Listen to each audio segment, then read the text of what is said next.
quelques minutes. Le thème de notre prédication, c'est ma première rencontre avec Jésus.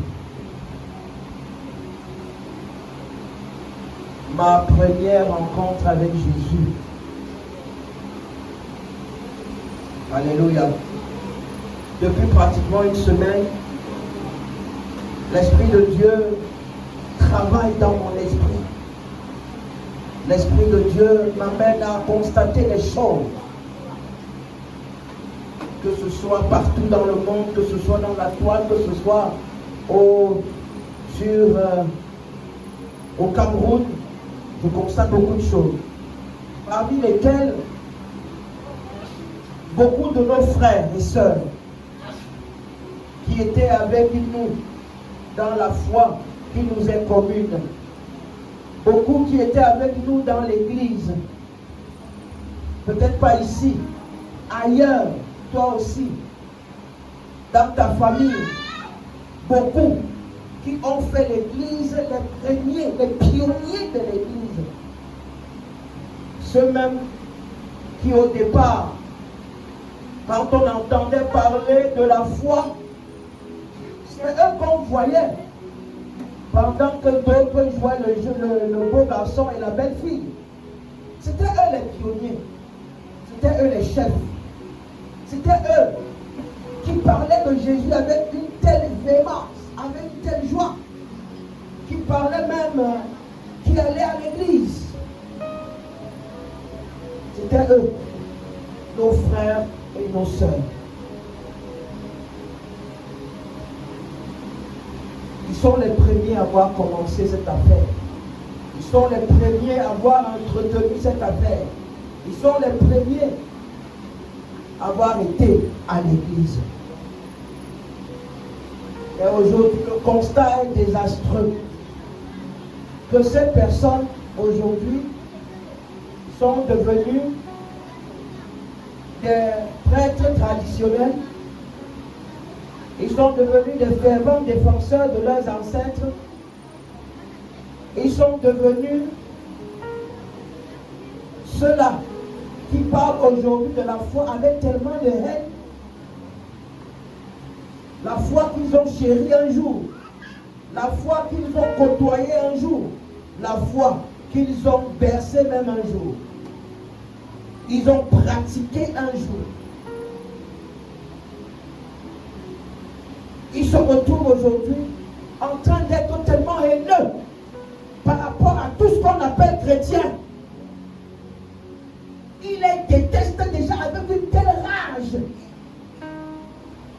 Il faut les voir sur les plateaux de télévision. Il faut les voir sur les plateformes Facebook, YouTube. Comment ils parlent des chrétiens avec tellement de haine, avec tellement de méchanceté. Quand on attaque alors le domaine des églises là, dès qu'il y a un scandale, que l'église, ils sont les premiers à venir allumer le feu. Ils sont les premiers à venir mettre la poudre. Ils sont là pour écumer le scandale des pasteurs. Ils sont là. Ils attendent seulement qu'un équinoxe, pendant que c'est pas quelque chose, pour qu'ils relaient dans les plateformes. Mais ils étaient avec nous. Au départ, ils étaient avec eux. Pourquoi donc aujourd'hui une telle haine pour la foi, pour le christianisme, pour la chrétienté? Pourquoi une telle haine? That is the question. Pourquoi une telle haine? Après donc beaucoup d'analyses, après beaucoup de moult recherches inspirées par le Saint-Esprit, la conclusion est simple. Qu'ils ont rencontré tout le monde à l'église. Ils ont côtoyé tout le monde à l'église. Ils ont rencontré rentré à l'église, ils ont rencontré. Mais ils ont tout fait. Ils ont tout fait sans rencontrer celui qu'il faut encore rencontrer. Qui est qui? Jésus-Christ. Ils ont été à l'église. Ils ont rencontré les sommités. Ils ont rencontré les archbishops. Ils ont rencontré les papes. Ils ont rencontré l'apôtre. Mais ils n'ont jamais, au grand jamais, rencontré qui? Jésus.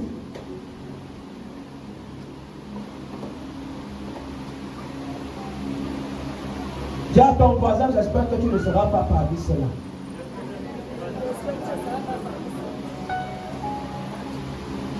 Alléluia. J'espère que tu ne seras pas parmi cela. Parce que beaucoup, on se voit, on est assis. Alléluia. On est tous assis. Mais beaucoup savent pourquoi ils sont venus à l'église. Beaucoup savent pourquoi ils viennent à l'église. J'ai entendu les pentecôtistes dire, on ne venait pas à l'église pour les miracles. Moi je dis aujourd'hui, venez à l'église pour les miracles. Alléluia. Toi au moins tu crois. Amen. Toi au moins tu crois que Jésus peut faire le miracle. Merde.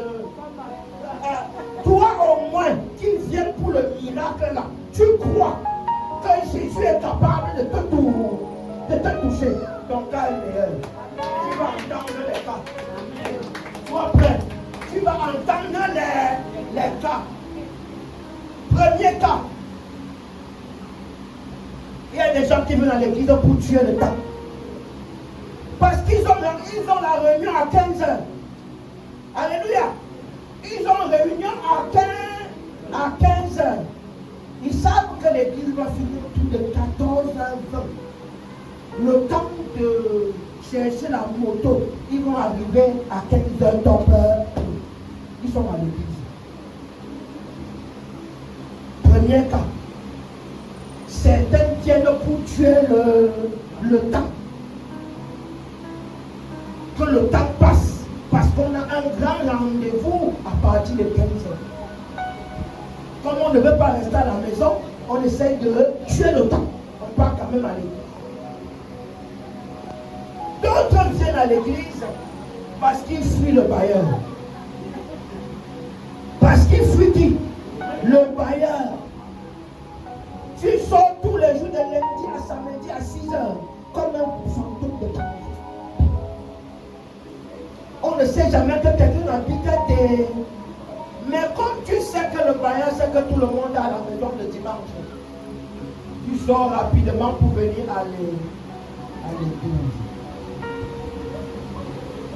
Oh bien-aimé, questionne de pourquoi tu viens aller à l'église. Tu fuis le bailleur. Regarde, tu fuis le bailleur. Alléluia. Au nom de Jésus. Au nom puissant de Jésus.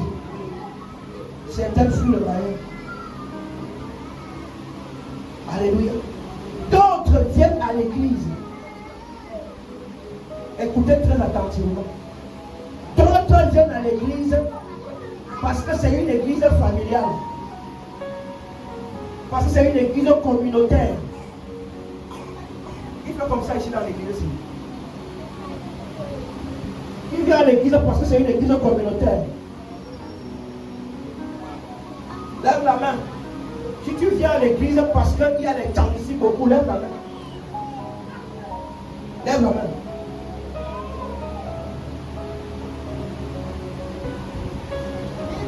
Personne n'a levé la main. Alors je t'aide définitivement ce petit Congo-ça. Personne n'a levé la main.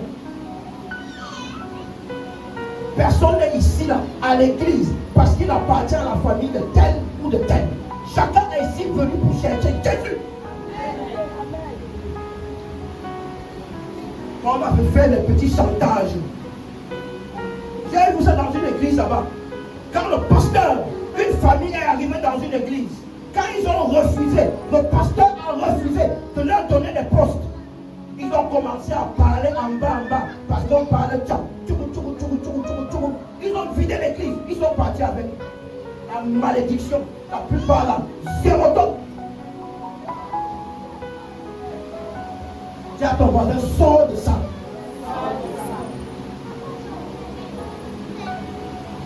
La seule raison pour laquelle on est béni dans l'église, c'est parce qu'on vient à la rencontre de qui? De Jésus-Christ. Si tu viens pour une autre raison, bien aimé, tu entends souvent que les gens font 50 ans à l'église, ils n'ont rien. C'est à cause des raisons là. C'est à cause de ce genre de rêve. Ma fille, c'est à cause de ce genre de rêve. Si le pasteur ne fait plus ce qu'on veut, on commence à rassembler ceux avec qui on parle le même patois. Et on dit on part.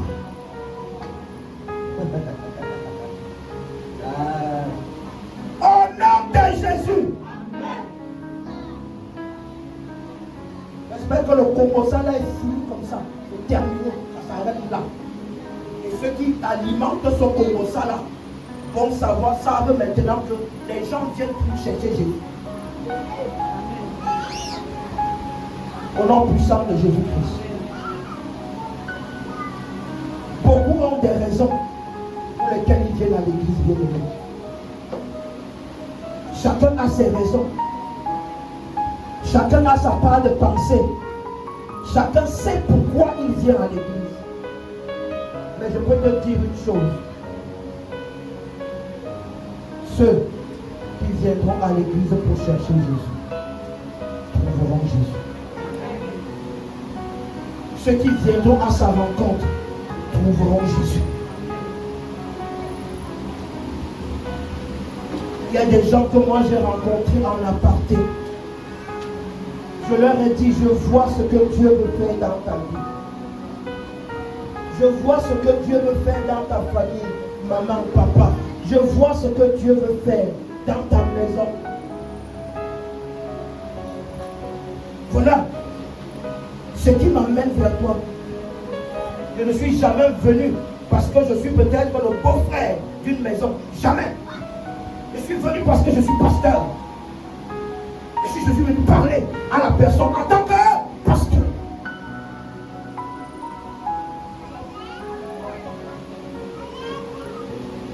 La prophétie est sortie en tant que pasteur. Pas en tant qu'appartenant à une famille. Je vais faire quoi de ceux qui parlent de voilà? Je ne vais pas faire quoi de ceux qui parlent l'autre? Pas ça. Le sang qui coule dans nos veines, c'est le sang de qui? De Jésus-Christ. Quand la communauté n'est plus une force, elle devient le chantage. Quand la communauté n'est plus une force, elle devient quoi? Le chantage. Et si c'est le chantage, Jésus n'est plus dedans. Alors voilà le test que nous venons de lire, bien aimé. Voilà un magnifique test. Un magnifique test que nous venons de lire. Et je t'ai expliqué ici que la dernière catégorie des raisons pour lesquelles les gens viennent, des motifs pour lesquels les gens viennent, c'est vraiment pour chercher qui? Jésus-Christ. C'est vraiment pour chercher Jésus. Donc il y a plusieurs façons de venir à l'église. Et souvenez-vous, Dieu regarde à quoi?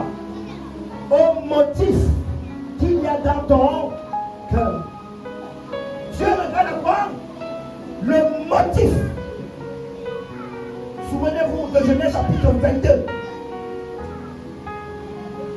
Abraham dit à Sarah, Sarah, là où on part en Égypte là, dis aux gens qu'on va rencontrer là-bas que tu es ma soeur. Tu n'es pas ma femme, tu es ma soeur. Dès qu'ils ils arrivent en Égypte, les serviteurs du Pharaon, le serviteur du roi, ils ont vu une belle femme. Et ils sont allés en parler au roi. Le roi dit, amenez-moi cette fille. Amenez-moi cette femme. On l'a amenée. Et quand on amène Sarah, le roi voulait la prendre pour femme. Et dans la nuit, Dieu lui apparaît et lui dit, va remettre la femme du prophète. Va remettre la femme de ce serviteur. Il dit à Dieu, Seigneur, est-ce que c'est de ma faute? Toi-même tu sais qu'ils m'ont dit que c'est qui, elle m'a dit que c'est son frère. Et lui il m'a dit que c'est sa soeur. C'est pourquoi j'ai pris. Et Dieu lui dit, je sais que tu as agi en bonne conscience, avec un bon motif. Mais c'est pourquoi je t'ai empêché, j'ai empêché que tu ne la touchasses.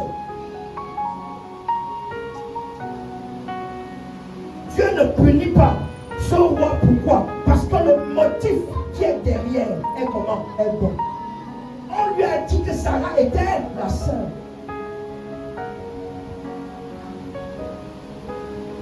Donc examine le motif.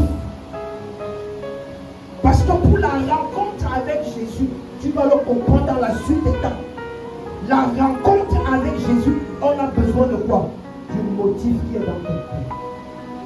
Quel est le mot? Le motif. Il s'agit du motif. Voilà donc le texte que tu viens de lire aujourd'hui.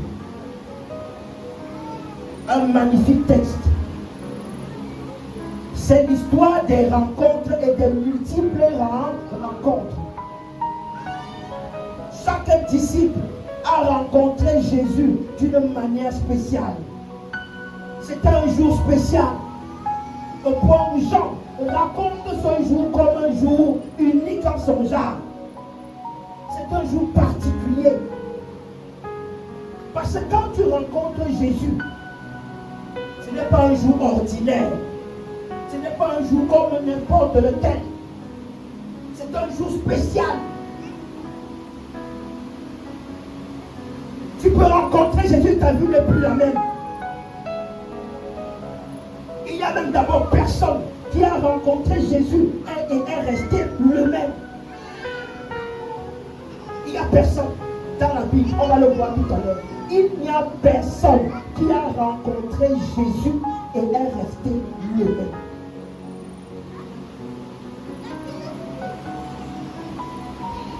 Jean donc explique la particularité de ce jour. Arnaud, c'est un jour spécial. Le jour où on tombe nez à nez avec qui? Avec Jésus. C'est un jour unique en son genre. Dans le texte, tu vois comment les gens s'extasient. Ils sont extasiés. Chacun court. J'ai vu celui que Moïse parlait. Je l'ai rencontré. Tout le monde est content. On va même dans la famille. Alléluia. André va rencontrer Simon. Il dit, Simon, j'ai vu. Simon, Nathanaël, j'ai rencontré.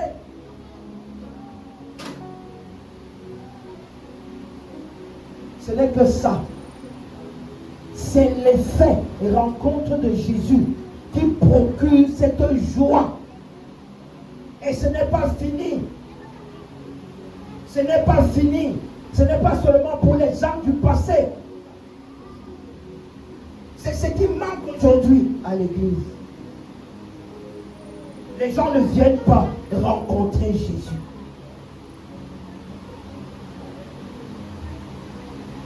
On vient rencontrer autre chose. Parfois on vient chercher autre chose. J'ai dit que si le miracle, si c'est le miracle qui t'a amené, dans le texte on a prononcé le mot viens et vois. Combien de fois? 2 fois.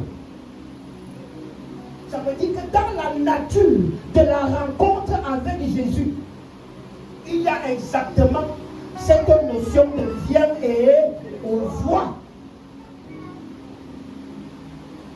ça montre simplement deux choses. Ça montre déjà une expérience personnelle de la rencontre avec Jésus.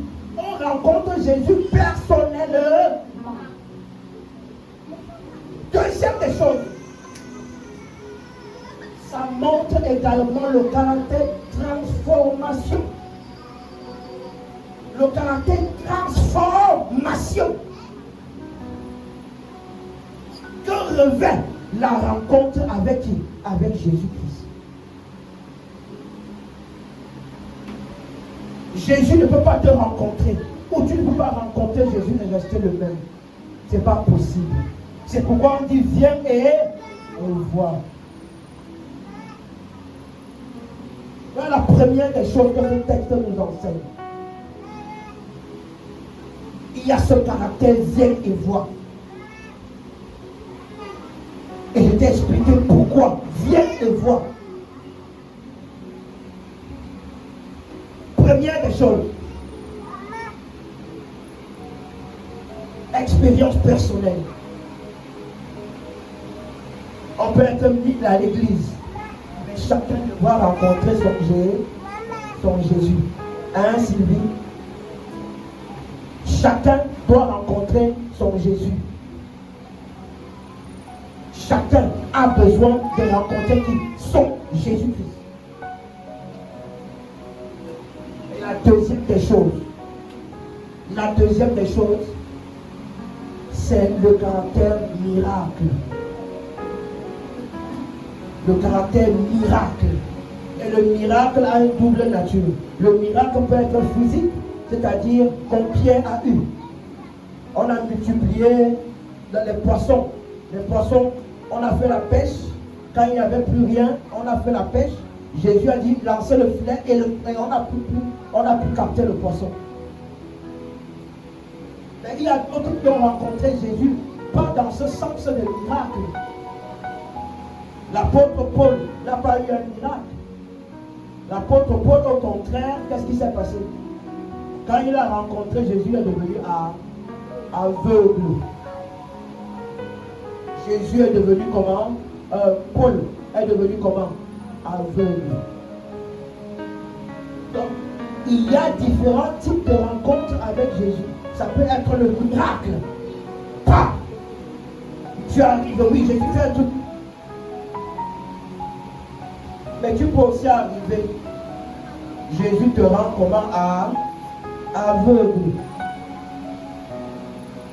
Oui. C'est quoi l'aveuglement? L'aveuglement, c'est quoi? C'est l'amputation. C'est l'amputation de tout ce qui peut t'empêcher d'ouvrir ton cœur à Jésus. Et pour l'apôtre Paul, il avait une série de connaissances.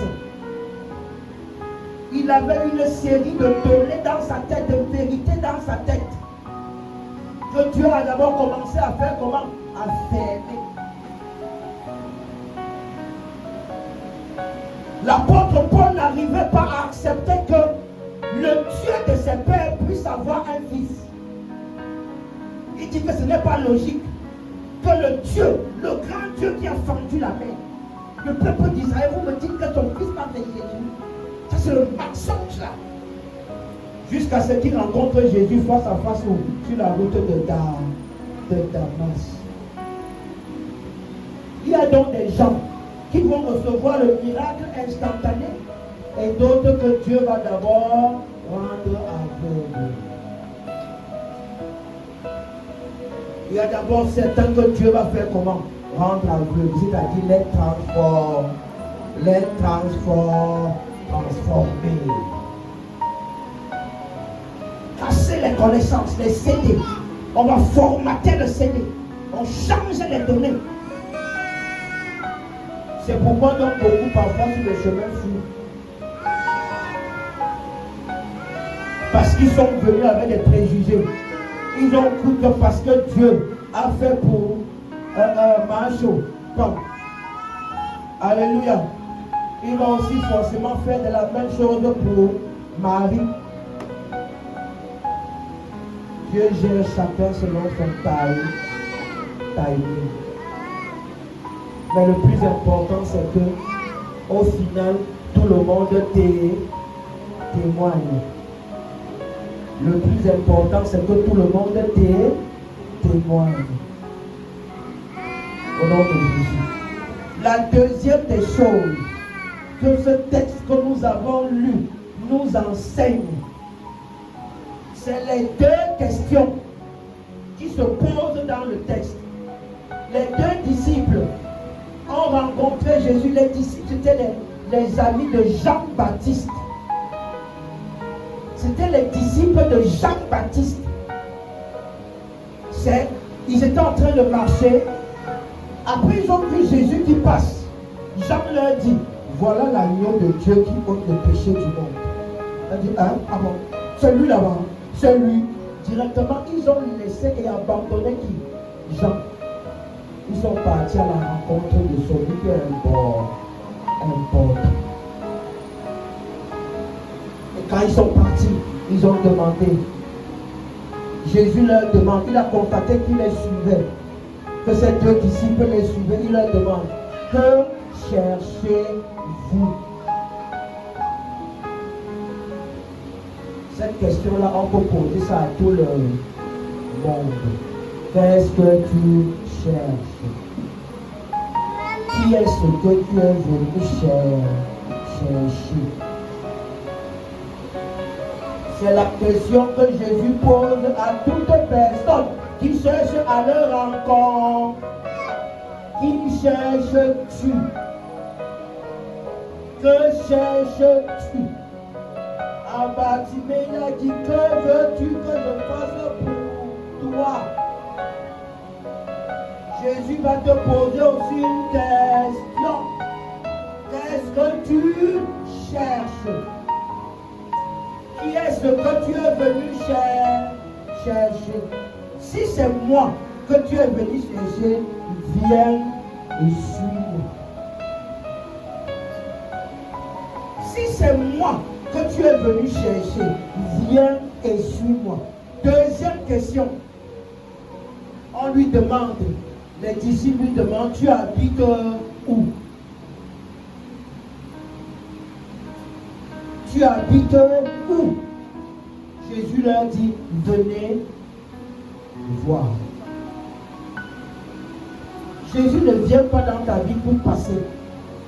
Jésus vient dans ta vie pour rester.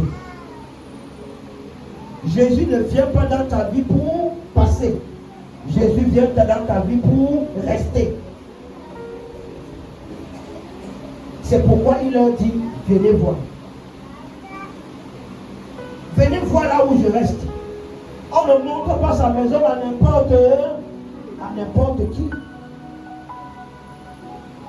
N'importe qui, tout le monde ne connaît pas forcément là où, ne doit pas connaître forcément là où tu habites. Si tu réussis à montrer à quelqu'un là où tu habites, ça veut dire que tu as de la considération pour cette personne. Ça veut dire que cette personne peut venir te rendre visite à n'importe quelle minute. Tu lui autorises, alléluia, de venir te rendre visite. Au nom de Jésus. Donc Jésus ne vient pas dans ta vie pour un passage. Il vient pour rester. Il vient pour demeurer. Au nom de Jésus-Christ. Au nom puissant de Jésus. La troisième des choses que ce texte nous enseigne, c'est que le christianisme, c'est une affaire de quoi? De rencontre avec une personne. Le christianisme est une affaire de quoi? De rencontre avec une personne. La personne de qui? De Jésus-Christ. Tout ce qu'on va te dire sur le christianisme, sache que c'est une affaire d'une rencontre. Ce n'est pas autre chose. Quand Jésus a rencontré ces deux disciples, il ne leur a pas dit, tu ne tueras point, tu ne voleras point, tu ne feras pas ceci, tu ne feras pas cela, au nom de ton Père, Amen.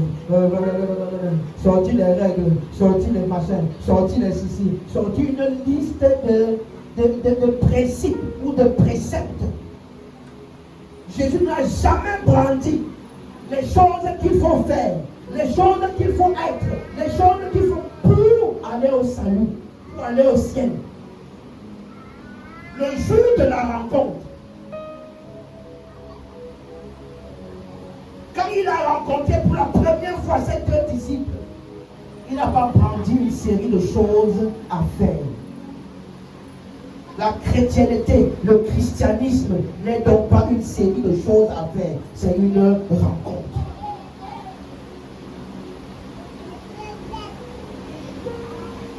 Nos frères donc n'ont jamais rencontré Jésus bien aimé. Et beaucoup peuvent mettre 10 ans, 20 ans, 30 ans à l'église. Mais ils n'ont jamais rencontré Jésus.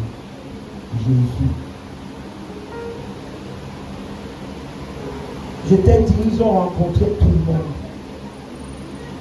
Ils ont rencontré les pasteurs. Ils ont rencontré les apôtres, mais ils n'ont jamais rencontré Jésus.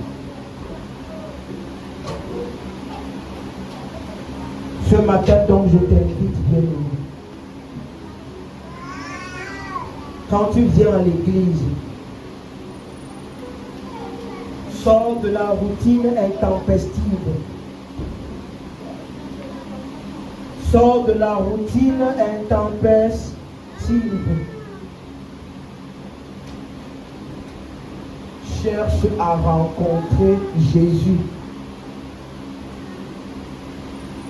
Car si tu ne rencontres pas Jésus, si tu passes 10 ans à l'église et que tu ne réussis pas à rencontrer Jésus, ne sois pas surpris que dans 2 ans, ou dans 5 ans, ou dans 10 ans, que tu sois notable dans un village. Que tu sois peut-être chef traditionnel quelque part. Que tu sois peut-être en train de te laver quelque part. Que tu sois peut-être en train de maudire la foi en face. Au point où quand tu vois tes frères de l'époque, soit tu te caches, soit tu te moques d'eux. On a mangé votre cerveau. On vous trompe. La Bible est blanche. La Bible, c'est l'affaire des blancs. Et je rappelle que ces gens-là étaient avec nous. Ils ont mangé le pain avec nous. Ils ont mangé le poisson de Jésus. Ils ont mangé le pain de Jésus. Et ce sont les mêmes demain qui ont dit crucifie, crucifie. Ils n'ont jamais rencontré Jésus sur le chemin. J'entends, il y a des personnes qui attendent même déjà le retour. Comment tu peux attendre le retour de Jésus quand tu ne l'as jamais rencontré?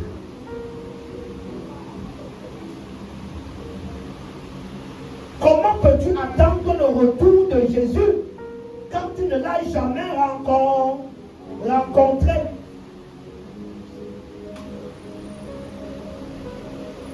Parce que dans ce cas-là, si Jésus revient, sache que c'est pour toi qui ne l'as jamais rencontré qu'il revient. Mais ce n'est plus pour te parler, c'est pour t'amener en enfer. Parce que celui qui n'a jamais rencontré Jésus n'ira jamais au ciel. Jésus reviendra exclusivement pour ceux qui l'ont rencontré au moins une heure. Au moins une fois. Jésus reviendra pour cela prendre. Quand il va prendre quoi? Ses élus. Les élus là, c'est qui? C'est ceux qui l'ont rencontré au moins une fois. Travaille bien aimé à ta rencontre avec Jésus. La rencontre avec Jésus ne ressemble à aucune autre. Tu peux rencontrer une autorité. Même si on te donne 5 milliards, un jour, l'argent va finir. Ça va finir. Et si tu n'as pas bien géré, tu seras plus malheureux que le couscous maïs. Tu seras malheureux. À quoi tu peux comparer la rencontre avec Jésus? À rien du tout. Il y a eu 12 rencontres dans la Bible. 12 rencontres de Jésus avec les gens. 12. Pourquoi 12? 2 plus 1, ça fait 3. C'est la totalité. Le Père, le Fils et le Saint-Esprit. 12 rencontres. Rencontre avec Bartimée l'aveugle. Il est devenu comment? Il a recouvré la vie. Rencontre avec Zachée, le collecteur d'impôts. Il a donné sa vie à Jésus. C'était un escroc. Il a changé de vie. Alléluia. Rencontre avec la femme qui avait la perte de sang. Elle a été guérie. Elle a été guérie. Amen. Rencontre avec les paralytiques. Restauration. Rencontre avec Paul. Changement de vie. Radicalisme. Personne ne peut rencontrer Jésus et y rester là. Je viens activer ton esprit aujourd'hui. Malgré l'ambiance de l'église, malgré la fraternité de l'église, malgré l'amour dans l'église, malgré tout ce qui se passe, le caractère cultuel de l'église, caractère cultuel de l'église, c'est-à-dire prière d'introduction, lecture solennelle, louange et adoration, prédication, prière de fin. Au-delà de tout ça, au-delà de tout ce rituel, au-delà de tout ce cérémonial, sache parfois t'extirper pour chercher à rencontrer Jésus. Pour le chercher de tout ton cœur, pour soupirer après sa rencontre. Parce que lorsqu'on entre dans cette tradition, prière d'introduction, lecture solennelle, ceci, après cela, après prédication, après prière de fin, amen, amen, amen, on est rentré. Est-ce que tu as rencontré Jésus? Tu peux faire ce rituel-là. Je dis 30 ans. Tu n'as pas Jésus. Tu peux faire ce rituel pendant 30 ans. Si entre deux rubriques, entre deux programmes, entre la prière d'intercession et l'exhortation, entre l'exhortation et la louange, tu n'as pas baissé la tête pour dire Seigneur, Papa, j'ai besoin de toi. Maître, je veux te rencontrer. J'ai besoin de ton toucher. J'ai besoin de parler de toi différemment. J'ai besoin de t'expérimenter. J'ai besoin de vivre la joie de ta rencontre. J'ai besoin de ça. On est venu dire à Nathanaël, j'ai vu le Messie. Il a dit, qu'est-ce qu'il peut sortir de bon de Nazareth? Tant pis pour lui. On va présenter Jésus aux gens. Mais celui qui ne veut pas saisir ce Jésus-là, ce sera tant pis. Ce sera un gros tant pis. Nathanaël regarde Jésus avec les yeux de quoi? De la chair. Il regarde Jésus avec les yeux de la chair. Il regarde, c'est le fils de Joseph, le fils de Marie. Il est de Nazareth. Ah, il n'a rien de bon qui puisse sortir de là. Mais quand Jésus a rencontré face Nathanaël, il lui dit, avant que l'autre ne t'ait parlé et que tu étais assis sur le figuier, je t'ai vu. Il dit que hier, dans la verset est vraie, tu es vraiment le fils de Dieu. Jésus lui dit, ah, laisse ça.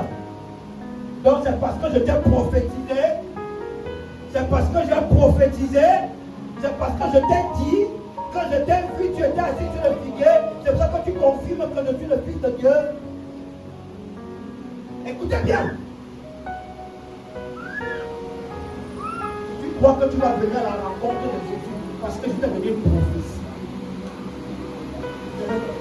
Je t'ai dit que le don n'impressionne pas Dieu, c'est le caractère.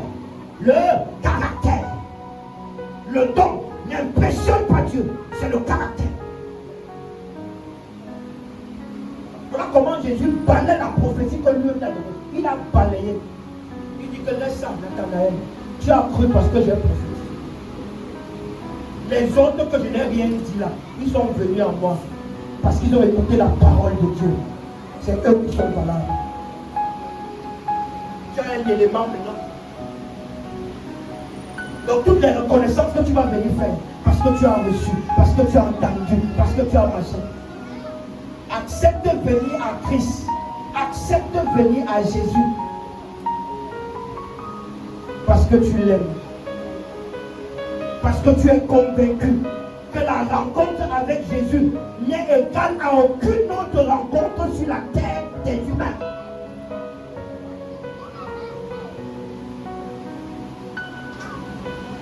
Quelque part, on a demandé à cette personne quelle est la différence, qu'est-ce que tu préfères entre rencontrer sur le chemin, Samuel Eto'o et de rencontrer Jésus. Il dit que, mon frère, tu prends encore la question. Oh, c'est le grand neuf, c'est le grand neuf, c'est le grand neuf. Il dit, ah bon, hein? Il a dit sa vérité. Il préfère rencontrer Samuel Eto'o que de rencontrer Jésus. Mais je peux te dire que la rencontre avec Jésus, c'est une rencontre qui travaillera sur ta vie sur moi, c'est des générations et des générations et des générations. La rencontre avec Jésus fera bénéficier à tes enfants. Les rencontres avec Jésus fera bénéficier aux enfants de tes enfants. La rencontre avec Jésus te rassure enfin au royaume des cieux. Que le Seigneur bénisse sa parole.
mains. Il tient la fin d'année dans ses mains. Au nom de Jésus. Au nom puissant de Jésus. Sors ton téléphone. Nous allons terminer notre culte avec cet acte prophétique. Sors ton téléphone. Sors ton téléphone. Where is your phone? Where is your phone? Sors ton téléphone. Active le mode torche. Active le mode torche. Active le mode torche. Le mode torche. Au nom de Jésus-Christ. Amen. Au nom puissant de Jésus. Amen. Alléluia. Amen. Lorsque tu marches dans la nuit. Amen. Amen. Lorsque tu marches dans la nuit. Les ennemis, les méchants, t'attendent toujours là où il y a les ténèbres. Là où il y a les ténèbres.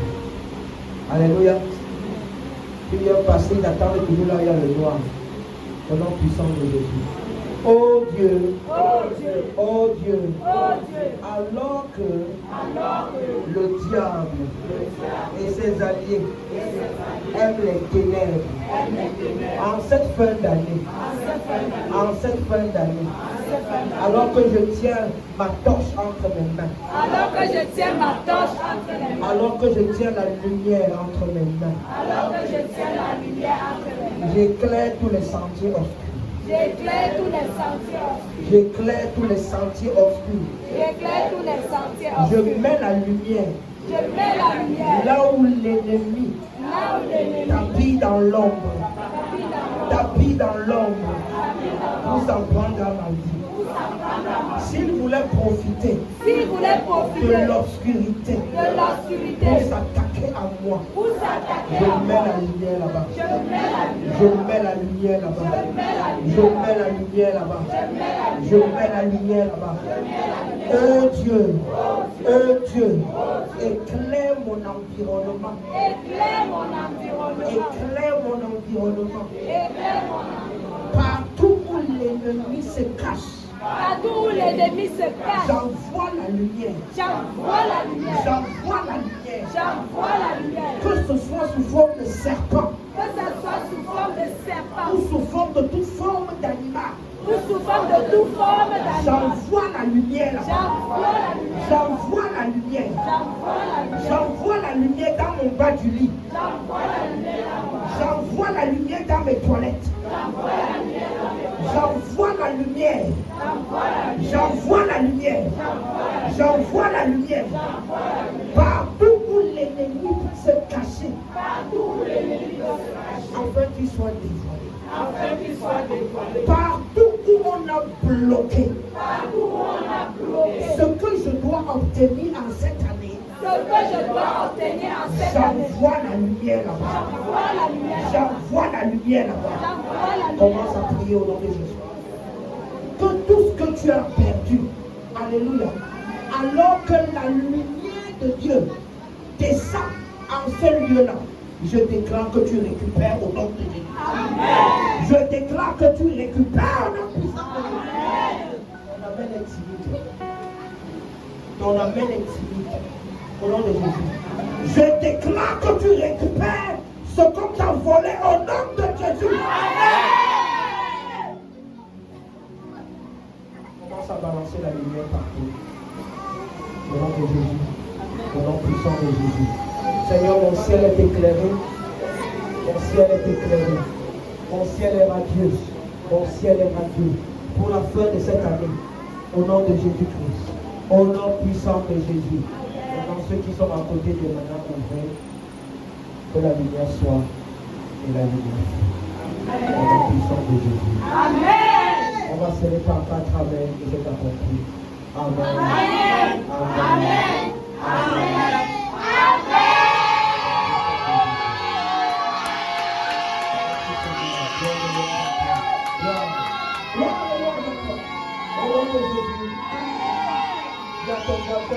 Nous étions à l'église. Nous étions à l'église. Bon dimanche.